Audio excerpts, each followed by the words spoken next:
Hello दोस्तों, Arya technical classes के YouTube channel पर आपका स्वागत है। दोस्तों, आज 7 जनवरी 2021 को सेकंड शिफ्ट में आरआरबी एनटीपीसी की आज मेरी एग्ज़ाम थी, जिसमें जीके और साइंस में पूछे गए प्रश्नों पर अपन चर्चा करते हैं। तो फ्रेंड, आरआरबी एनटीपीसी एग्ज़ाम में पूछे गए प्रश्नों की विस्तृत जानकारी के लिए वीडियो को पूरा देखें और ध्यान से देखें।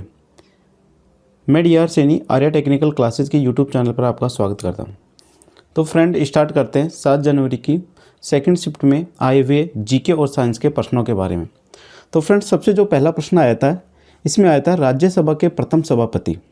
क्या पूछा था? राज्यसभा के प्रथम सभापति कौन होता है? तो राज्यसभा का प्रथम सभापति कौन था? डॉक्टर सर्वपल्ली राधाकृष्णन था। कौन था? डॉक्टर सर्वपल्ली राधाकृष्णन। और ये डॉक्टर सर्वपल्ली राधाकृष्णन थे, वो अपने कौन से थे? प्रथम उपराष्ट्रपति थे। कौन से थे? उपराष्ट्रपति। तो राज्यसभा का जो सभापति होता है वो क्या होता है? उपराष्ट्रपति होता है। तो प्रथम उपराष्ट्रपति थे अपने डॉक्टर सर्वपल्ली राधाकृष्णन। तो प्रथम सभापति कौन से कहलाएंगे? आपके डॉक्टर सर्वपल्ली राधाकृष्णन कहलाएंगे। और यदि पूछा जाए वर्तमान में सभापति कौन है, तो वर्तमान में अपना उपराष्ट्रपति कौन है? वेंकैया नायडू। तो सभापति भी कौन होगा? आपका वेंकैया नायडू होगा। सेकंड प्रश्न पे बात करें अपन, भारतमाला प्रोजेक्ट। क्या भारतमाला प्रोजेक्ट किससे संबंधित है? तो भारतमाला जो प्रोजेक्ट है आपके रोड या फिर हाईवे से संबंधित है, या तो रोड से या फिर हाईवे से। अगला जो क्वेश्चन है वो है, हरियाणा में नया न्यूक्लियर पावर प्लांट। किसमें? हरियाणा में। हरियाणा में नया न्यूक्लियर पावर प्लांट कौन सा खोला गया है? तो हरियाणा में जो नया न्यूक्लियर पावर प्लांट खोला गया है उसका नाम है गोरखपुर हरियाणा विद्युत परियोजना। ये जो गोरखपुर हरियाणा विद्युत परियोजना है, ये हरियाणा में नया जो न्यूक्लियर पावर प्लांट है वो है। अगला है, नेपाल के राष्ट्रपति कौन है? तो नेपाल के जो प्रथम अभी राष्ट्रपति है वर्तमान में, वो है विद्या देवी भंडारी। नेपाल के राष्ट्रपति कौन है? विद्या देवी भंडारी। और यदि आपसे पूछा जाए नेपाल का प्रधानमंत्री कौन है, तो नेपाल का जो प्रेजेंट टाइम में प्रधानमंत्री है वो है ओपी ओली। कौन है? ओपी ओली। आगे दे रखा है, भूगोल का जनक। भूगोल का जनक किसे कहते हैं?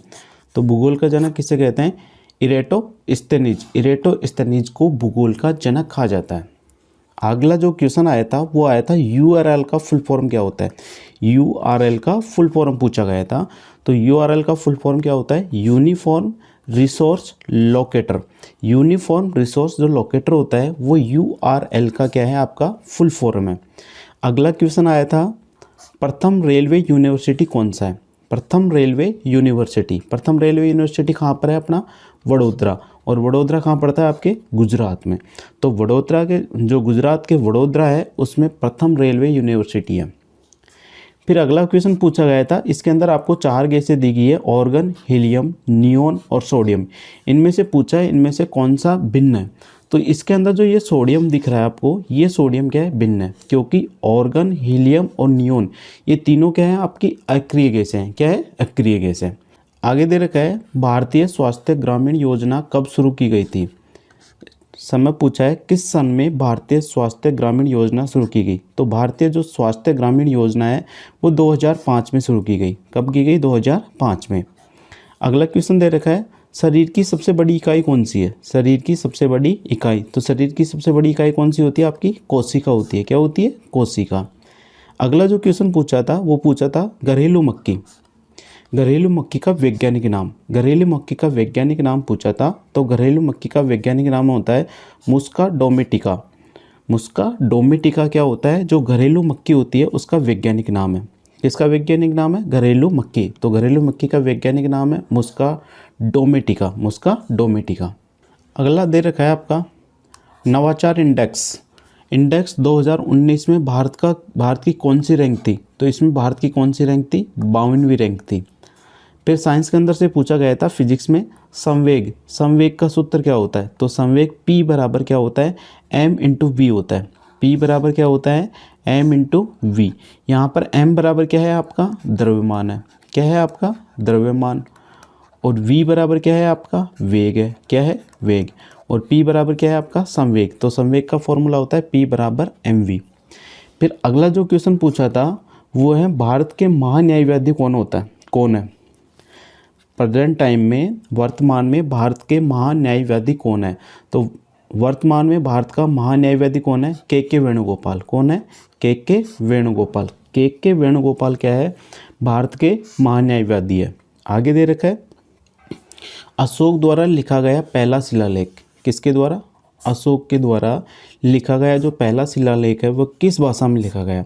तो देखो अशोक द्वारा जो लिखा गया शिलालेख है वो पाकिस्तान के शाहनाजगढ़ी और मानसरा में जो मिला था वो खरोष्टी भाषा के अंदर लिखा गया था। कौन सी भाषा में? खरोष्टी भाषा में लिखा गया था या खरोष्टी लिपि के अंदर इसको लिखा गया था। अगला दे रखा है चंद्रगुप्त मौर्य के दरबार में राजदूत कौन था? किसके दरबार में? चंद्रगुप्त मौर्य के दरबार में राजदूत का नाम पूछा था। तो चंद्रगुप्त मौर्य के दरबार में जो राजदूत था वो कौन था? मेगस्थनीज था। कौन था? मेगस्थनीज। अगला दे रखा है 2019 का बजट किसने पेश किया? देखो अपने जो भारत में है वो बजट कौन पेश करता है? जो वित्त मंत्री होता है वही क्या करता है? आपका बजट पेश करता है। तो 2019 में वित्त मंत्री कौन थी? निर्मला सीतारमन। तो 2019 का बजट किसने पेश किया था? निर्मला सीतारमन ने पेश किया था। अगला जो क्वेश्चन है संविधान के गठन के समय कितने अनुच्छेद थे? जब संविधान का गठन हुआ था उस समय संविधान के अंदर कितने अनुच्छेद थे? तो जिस समय संविधान का गठन हुआ था उस समय 395 अनुच्छेद थे। कितने थे? 395 अनुच्छेद। और अनुसूचियाँ कितनी थी उस समय? 8 थी। कितनी थी? 8। तो जिस समय संविधान का गठन हुआ था उस समय 8 तो अनुसूचियाँ थी और 395 क्या थे? अनुच्छेद। तो फ्रेंड ये थे जो 7 तारीख को सेकंड शिफ्ट में आरआरबी एनटीपीसी की एग्जाम हुई थी उसके अंदर आए हुए कुछ क्वेश्चनों का एनालिसिस है जो मेरे को याद रहे। यदि फ्रेंड वीडियो पसंद आया हो तो प्लीज़ वीडियो को लाइक और चैनल को सब्सक्राइब करें। वीडियो देखने के लिए धन्यवाद।